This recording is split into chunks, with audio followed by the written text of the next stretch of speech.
ไม่สูงครับตอนพี่น้องข่าวผู้ปันยังในตอนรายการข่าวใจหยอดคำกูก็กูก้นข่าววันเหมือนในก็เฮาขามาพบมาทบกันทางวันหนึงในข่าววันเหมือนในก็ติมาดูอ่านมีปันกวนวันศุกร์พองอายุและอายุ28ปีในข่าวข้อมูลอันนี้ก็เลยพึ่งมาตีในปรับชาติที่มันสู่เต็มเลยค่ะปีต่างป้อตัด7ลูกวันต่อจูในข่าวอันดังสุดเฮาขามาด้วยไฮไลท์มันในข่าวเนาะปีนี้เป็นเปลี่ยนกรรมดีแลเข้าดังไก่ก็จำไก่อำบาออกลายมุนๆเซื่อๆหนังเก่า เสียงจริงจากเจ้าในติเขาผู้ใหญ่ก้นหลวงปาเนอจังต้วยถึงเขาดีเลยเมกสวยไว้ก่อหลีจันยาทูติขึ้นดีเลยขึ้นดูลอมจอยโปเมพี่น้องเฮาขึ้นไหลเงินก่อติเข้ามาเครื่องของโคเลี้ยงอกจ่าตีเตอตอนมาเหมือนเก่านะครับกาแฟนี่ครับก็ดีเป็นกาแฟสวมค่ะดีใจฮักไม่สวมค่ะอันนี้ได้ก็อยู่ที่พี่น้องเขาค่ะสั่งมาค่ะอ๋อทั้งหมดมีอยู่6ถุงค่ะอ๋อ พยากรณ์นี่ก็เป็นกาแฟสมหนังเก่าค่ะใจหักไม่เหมือนกันค่ะได้เขาค่ะกาแฟนี่เป็นกาแฟคอลลาเจนค่ะมันดีใจเป็นเขาค่ะมือกวนมือมวยจอมดุเขาค่ะจอมแอวเขาค่ะกูจะเจอค่ะอันกวนมวยค่ะอันนี้พวกกินเอาก็กินเมาโตเมาใจมากแทงค่ะอันกวนอันมวยที่หายค่ะนะพยากรณ์ซ้ำขึ้นอันหัวเจ็บหัวเมาหัวขึ้นหัวไข่เป็นไม้เกี้ยนที่ไหนก็ตีกันลวดปันแทงค่ะอันนี้ก็ตีกันจอยปันเขาเดือดเสียนั่นค่ะซ้ำเทียอันนึงก็ไขมันในเส้นเลือดเท่าขาจิ้มเจนในก็ตีกันจอยล่างปันในไขมันเท่าขาจิ้มเจนในก็อันดับสุดท้ายก็เป็นลองก้นมวยครับอันนี้ก็ติดกับช่วยปันให้ในให้ดีให้ขายขึ้นมากครับเป็นกาแฟสูงครับเป็นฮักไม่สูงครับอันนี้ครับพี่น้องครับต้องตักคำว่าอะไรครับเดี๋ยวนี้ครับอันนี้ก็เป็นกาแฟสูงหนังเก่าครับอันนี้ก็เป็นอันใหม่แทนหนังเก่าครับกาแฟสูงครับฮักไม่สูงหนังเก่าครับอันนี้ก็เป็นกาแฟป้ายอยู่ที่หนังเก่าครับสั่งพี่น้องครับสนใจก็ตักคำว่าอะไรครับเอาค่ะเอานั่งสุดที่เขาคำมาด้วยหูตีมันไหนครับเนาะ ก้นลูกวันเสน่ห์เขาอำนั้นก็ก้นลูกวันเสาร์เขาสังอายุฮอดถึงมาในโจขบเจอในโจเลอยู่ในวันศุกร์แล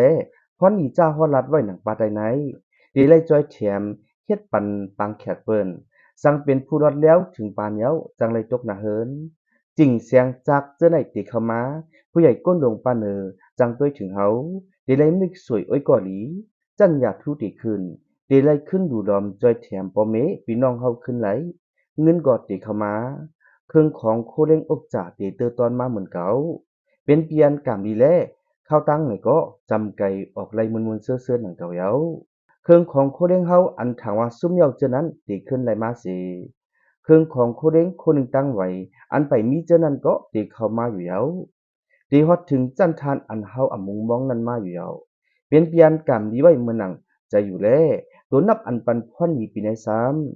53948โดเมอันปันพ่อนมีปีในซ้ำจ้าเงียป่าพามา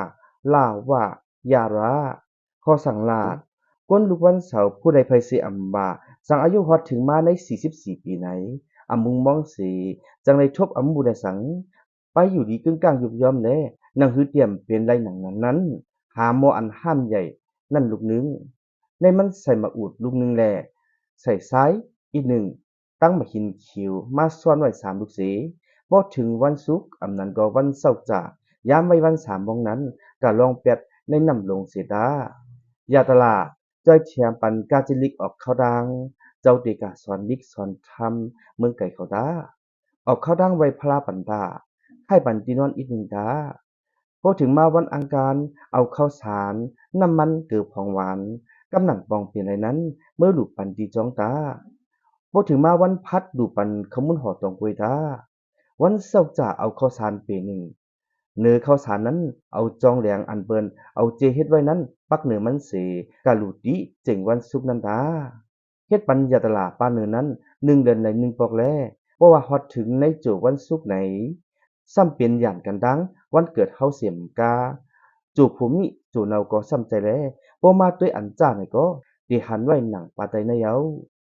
quấy bố hết giật là nàng pa nơi này bê bê xế tê có điểm lại chốt nàng cầu yếu na hơn chẳng lù chẳng lại phạtกัน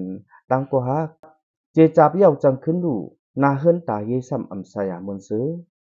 สังอำผัดกันก็จังไรเป็นลองสุกยุงใจหลงกวนเหตุการณ์จอมเฮาเฮ็ดเข็นใส่เฮาจังขี้เข่งเฮายันสู่จังนำมา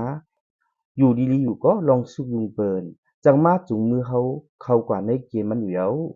ย้อนภายหนึ่งก็อันเนี้ยมันพอไว้หนังไงแลถูกรีเฮ็ดยาตลาดปันเป๊ะๆอยู่แล้วอ๋อคะข้อมูลอันในก็ได้เบิ่งมาดีในปรับชาติที่มันสุดแต่ไม่ไหนค่ะอ๋อ แค่ดอกพี่น้องค่ะเข้าปันอินปันแฮงที่ใน YouTube เขายอดคำ Official ค่ะอ๋อที่ใน Facebook ได้ก็เป็นยอดคำหารค่ะที่ในFacebook Page ได้ก็ YK Vlog นะคะอ๋อย้อนสวยพี่น้องค่ะและอยู่ดีกินหวานเหตุการณ์ทางก็ให้ไรขึ้นใหญ่มักมีหลีเป็นเสกำค่ะไม่สงค่ะพี่น้องค่ะสั่งไผ่ก้วนไผ่มวยเอวเจ็บเอวงาขาขึ้นขาเจ็บขาคัดหูเจ็บหูไข้หูเมาเป็นไม้เกลียนค่ะ